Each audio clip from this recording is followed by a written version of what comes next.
สีงามสีดอกไฟงาม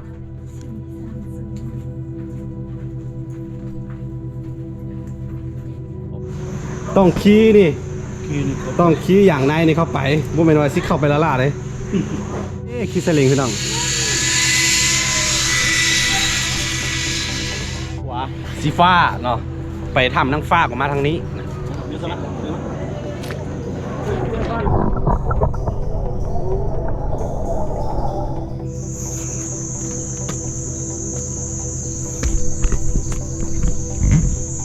คือ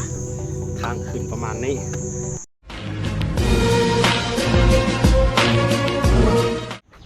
สวัสดีทุกคนยินดีต้อนรับเข้าสู่ซ่องอาคารน้อยตอนนี้เราอยู่วังเวียงสถานที่ท่องเที่ยวอยู่วังเวียงเราสิไปสายมือนี้ติดตามมาวังเวียงต้องไปสายแดเดี๋ยวติดตามคลิปนี้เลยสิหูเนาะโอเคตอนนี้เราอยู่ที่ครัวสีฟ้าทำกลายเป็นสีฟ้าแล้วทำยังวะนางฟ้าทำนางฟ้าปะโอเคเดินนี่เหรอเด้เดี๋ยวเขาต้องหาน่าจะได้ซื้อปีเข้าไปบ่ ตอนนี้ทริปวังเวียงเด้อเขาออกจากบ่อเกี้ยวมาหลวงทาโอดมไซแล้วก็หลวงพ่อบางหัวพันเชียงขวางออกมาพี่โอ้หลายมือเติมเกือบ10 วันเลยเด้หลายมือเติมหลายพันกิโลแล้วเขาเดินทางนี่จะเป็นสถานที่ท่องเที่ยวถ้ำนางนอนและถ้ำนางฟ้าเด้อทุกคนเรียกพี่ยูแอมเรียกพี่ยูถ่ายรูปหน่อยแอมเลยซูมนี่แปลกเลยนะ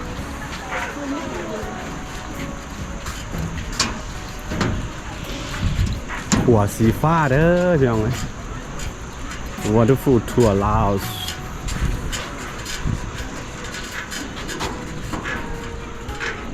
อันนี้จะเป็นน้ำซองเหมือนบ่น้ำซองเหมือนบ่ซุกเคยมาจะเถื่ออะไรพี่เคยมาเลยตอนนี้เราสิเข้าไปน่าจะมีถ้ำอยู่ในหันอีกถ้ำนางฟ้าถ้ำนางนอนเหรอเจ้าแมนมีคือเข้ามาพี่จะมีกิจกรรมหลายๆอย่างเด้ออย่าพายเรือบ่ขี่สลิงเนาะขี่ซิปไล่ก็มีคือกันแล้วแต่สำหรับมาตวนสถานที่ท่องเที่ยวถ้ำนางนอนขวดสีฟ้านี่นะ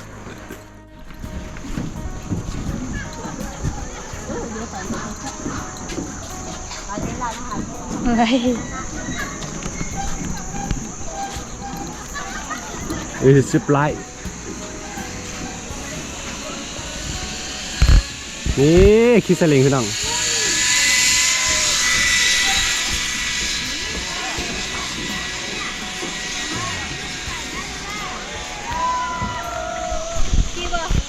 บอ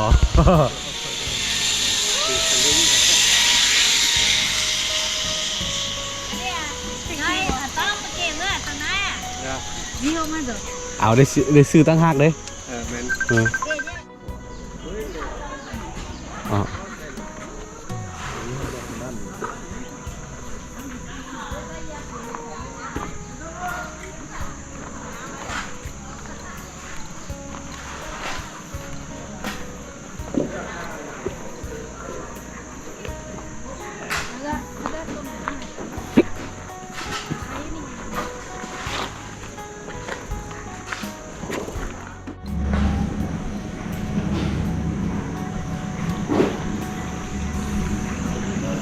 อ๋อได้คีย์นี่เข้าไปวะ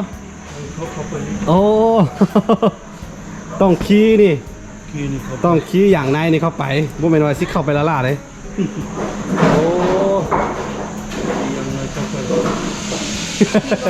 เอาเปียกมาเลยโอ้มีปลา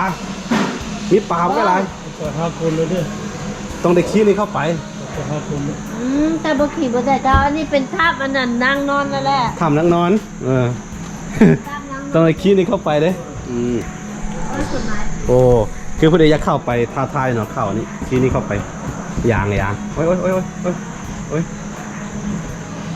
โอ้เป็นแบบว่าเรื่องท้าทายสุดๆเลยพี่นะแต่ว่าเขาไม่ได้เอาอันแบบว่าอุปกรณ์เค คือเป็นอย่างก็เครื่องเปลี่ยนมีอย่างมานำก็เลยว่าอย่างผ่านเอาพวกเป็นแบบ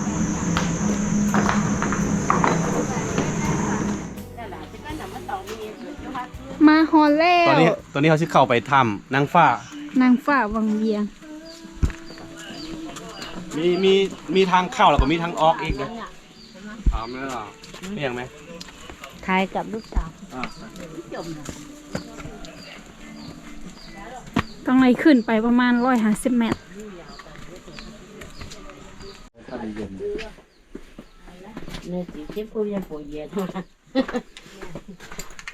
อัดแล้วก็ทัวเรียบร้อยว้าว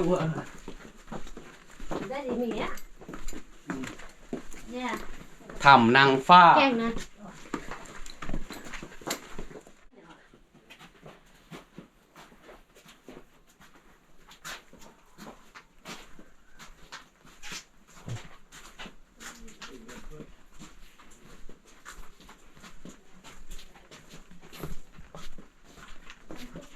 โอ้สีงามสีดอกไฟงาม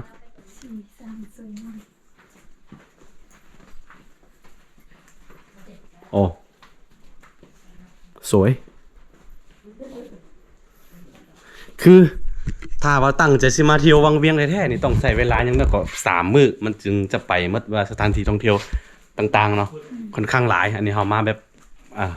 มาไวไปไว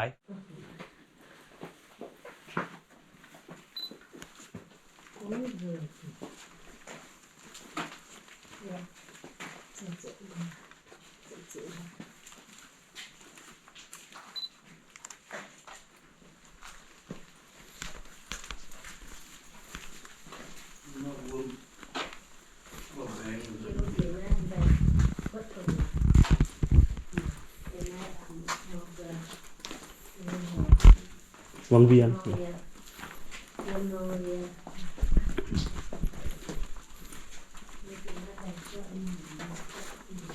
ในถ้ำเนี่ยจะมีไฟแล้วก็สะดวกสบายบ่จำเป็นต้องเอาไฟสายเข้ามาแต่ว่าค่อนข้างเงียบเนาะเงียบเลย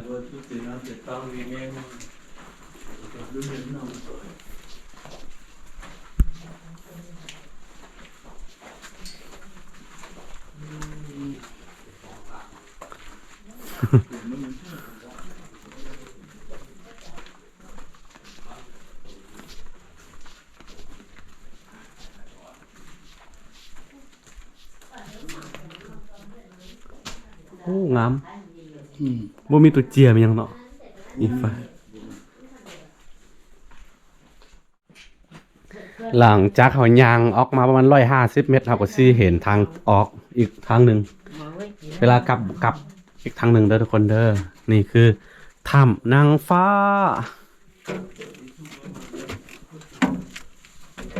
โอ้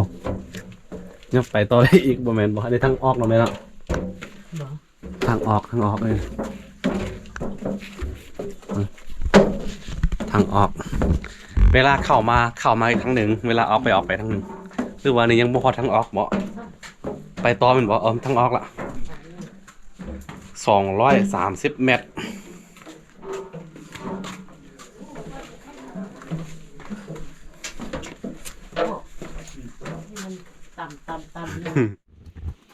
และตอนนี้เราก็ออกมา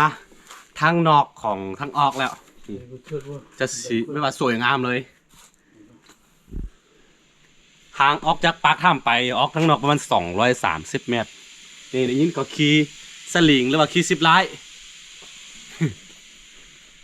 เขาขี่ซิปไลน์ข้ามภู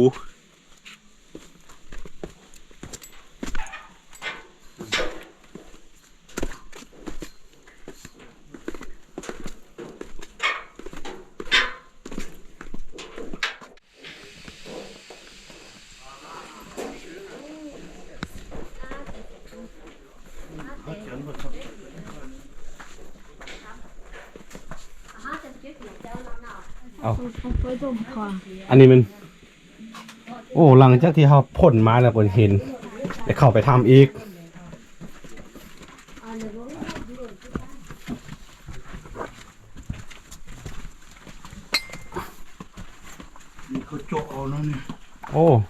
จรเข้าไปเดิน ไหนจะเป็นเอาคนเจาะเอาเรื่องเป็นถ้ำธรรมศาสตร์บอก โจรไม่ต้องบอกเขาโจร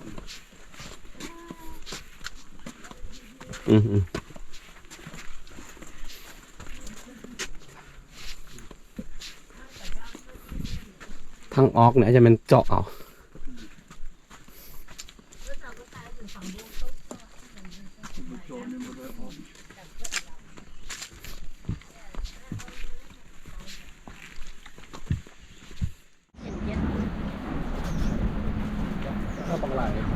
มีปลาหรือเปล่าโอ้มีปลาที่ไม่เขาห้ามไม่ลง หอมปลาบนตัดนะ น้ำซอ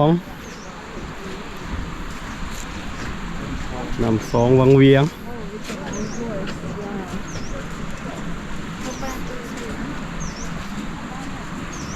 อเวนเจอร์ของแท้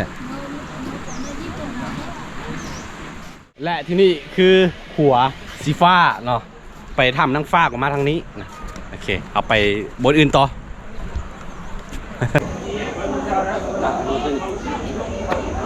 ยืดสมัคร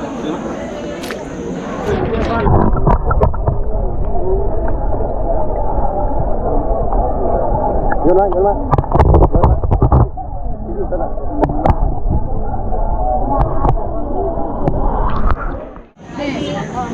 สบายดีทุกคนตอนนี้เราอยู่ที่ถ้ำปูคำเนาะนี่น้ำมุลกูลวังเวียงแขวงเวียงจันทร์เด้อนี่จุดที่เขามาโดดเนาะพี่แต่ว่าทำมื้อนี้เขาไม่ได้เอาเครื่องเปลี่ยนมาแล้วกับไม่ได้โดดมีแต่คนจีนเกาหลีหลายสะอ่อนปลาเว้ย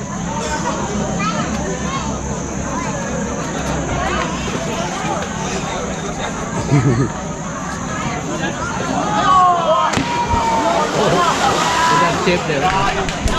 ย้ายไปจับปลาเบิ้ง จับปลามาตัวหนึ่งจับปลามาจับปลา จับ มา ปลาเบิ้งถ้าเจ้าบ่จับปลาเจ้าปลาจับเจ้าเราได้ปะเนี่ย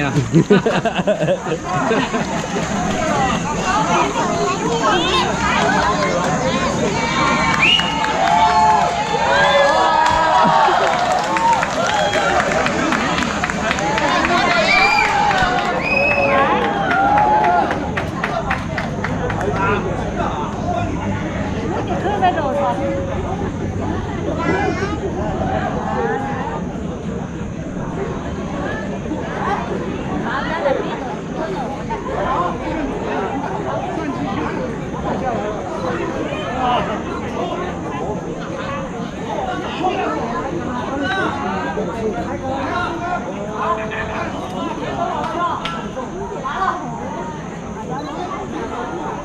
สู้เลยน้ำแต่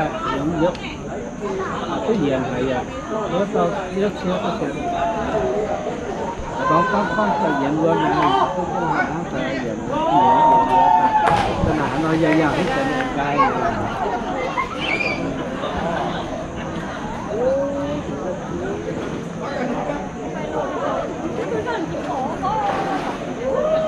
ป่าเนาะโอ้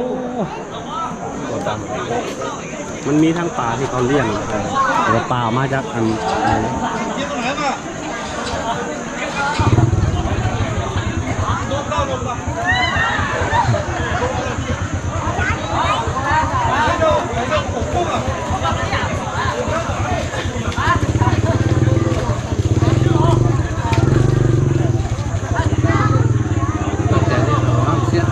不变头路，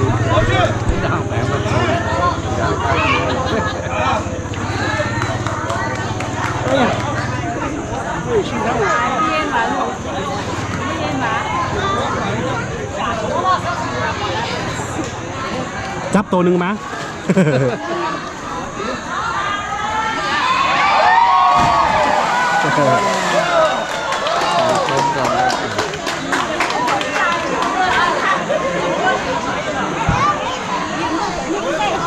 ดำลงไปนั่งหลัง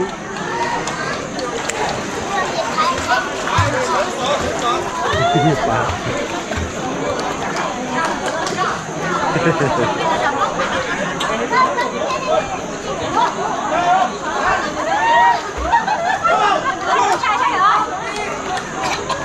เนี่ยแต่เมื่อกี้ยังบ่โดดกับพวกนั้นนะฮอตซี่ฮอตชั่วโมงแล้วขึ้นไปฮะนะ ย่านสุดยอดย่านปานนั้นขึ้นไปให้เลย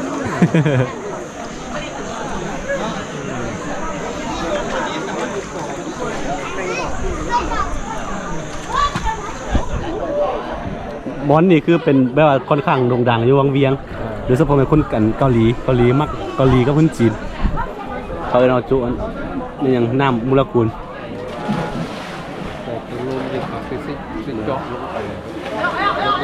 นี่ยตัวเยอะนี่ เข้าไปทำ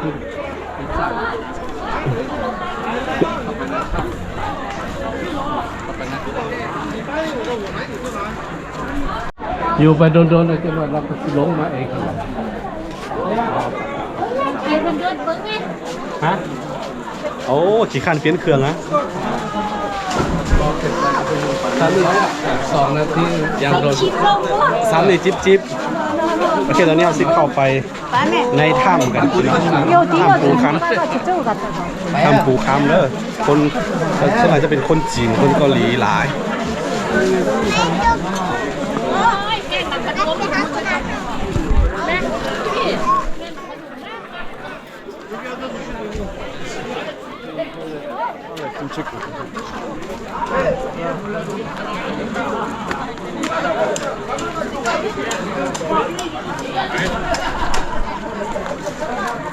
มา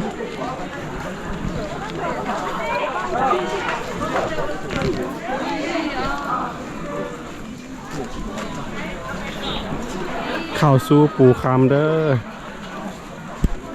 ยังบ่เคยเข้ามาคือกันอันนี้จะเป็นครั้งแรกเป็นได้ไดครั้งแรกมันวะเดี๋ยวสิพาเข้าไป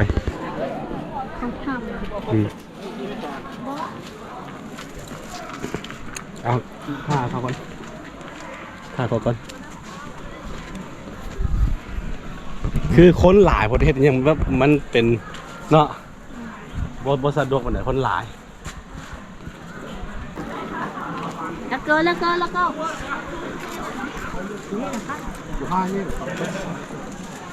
ปิ้งไก่เนี่ยเราก็สั่งแล้วนะต้องฝากสั่งแล้วจำนวนเขาก็ได้กิน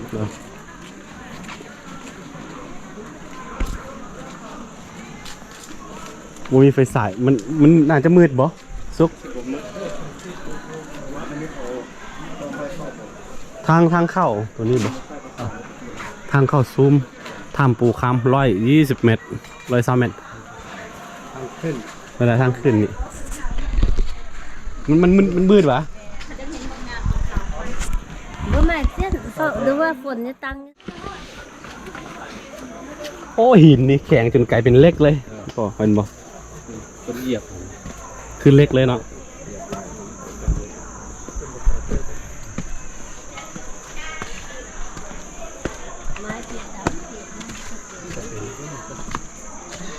โอ้สูงเลยสูงเลยบ่เหนื่อย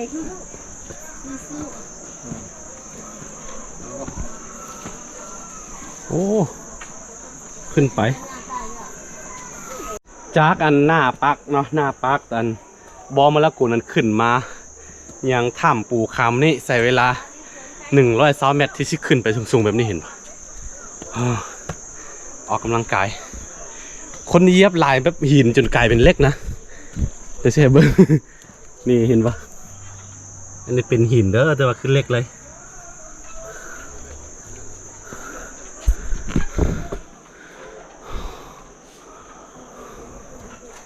โอ้สูง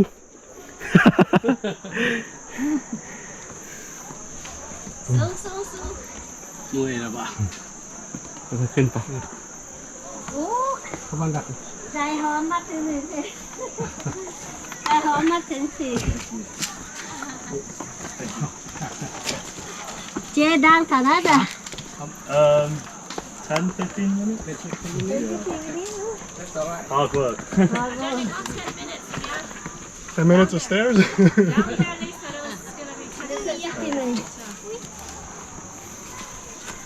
เป็นไงมีตู้เป็นไงเป็นไงซิสลองว่าลาวบ้าง Say something by ลาว เมื่อยบ่เมื่อยบ่ เมื่อย เออ เมื่อย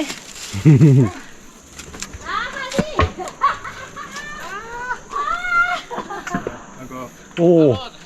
สูง very high 说真的，说真的，你俩那好嘛？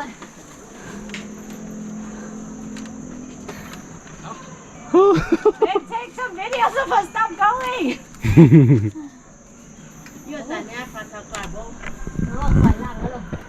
นี่คือห้ามปูข้ามที่เขากำลังสิขึ้นไป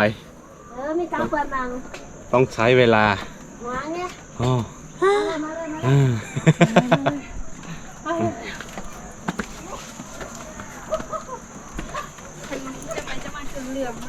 อืม never give up never give up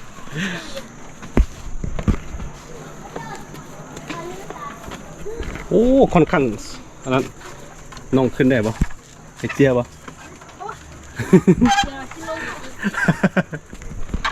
โอ้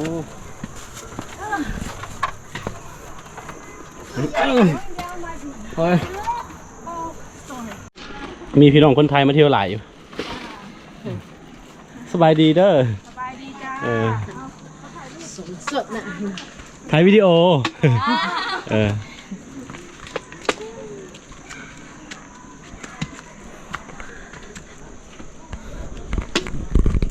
เขาว่า10 นาทีนี่ไม่ถึงหรอ เกินวะเกินเนาะ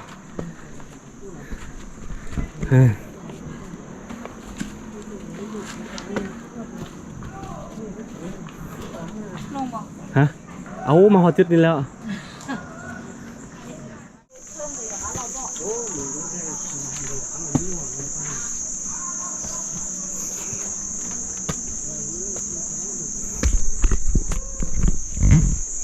คือ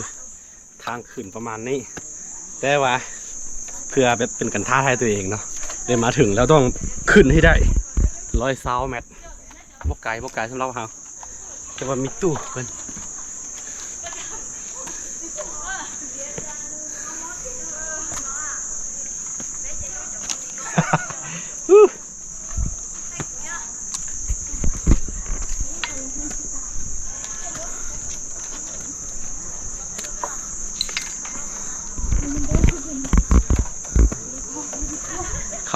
เข้าไปแล้ว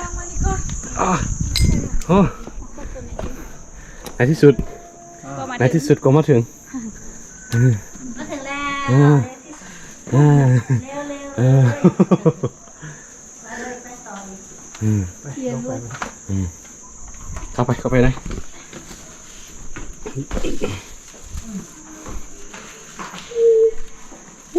อลังการถ้ำปูค้ำถ้าว่าสิเข้าไปได้คุณต้องไต่ไฟสายเข้าไปเลยค่อยๆเนอะ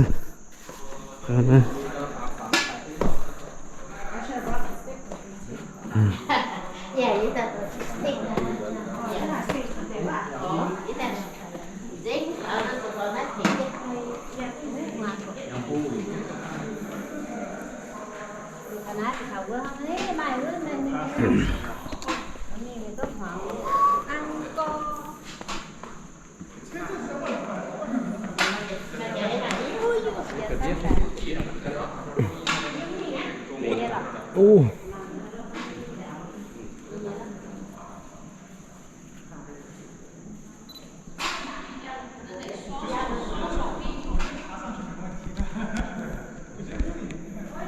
ในปากถ้ำบอกค่อนข้างกว้างแล้วก็ยังมีทางเข้าไปพุ่นเห็นบ่พุ่น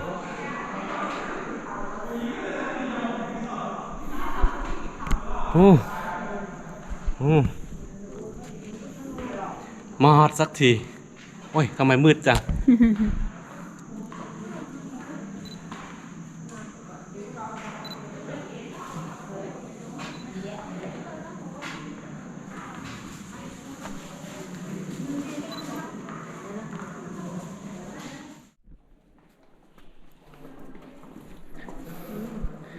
เข้ามาถึงจุดนี้เขาก็จะเห็นนี่บอนสักการะพระนอน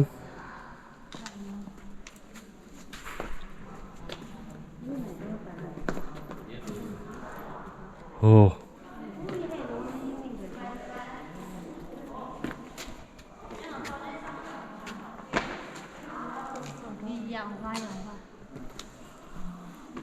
ลังการ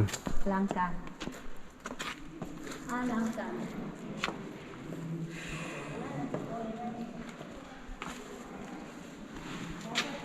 มีทางลงบ่สุกนั่นน่ะบ่มีเหมือนบ่นั้น ลงไปทางนั้น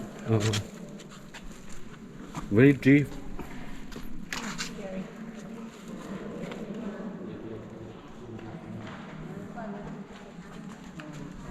งามเลย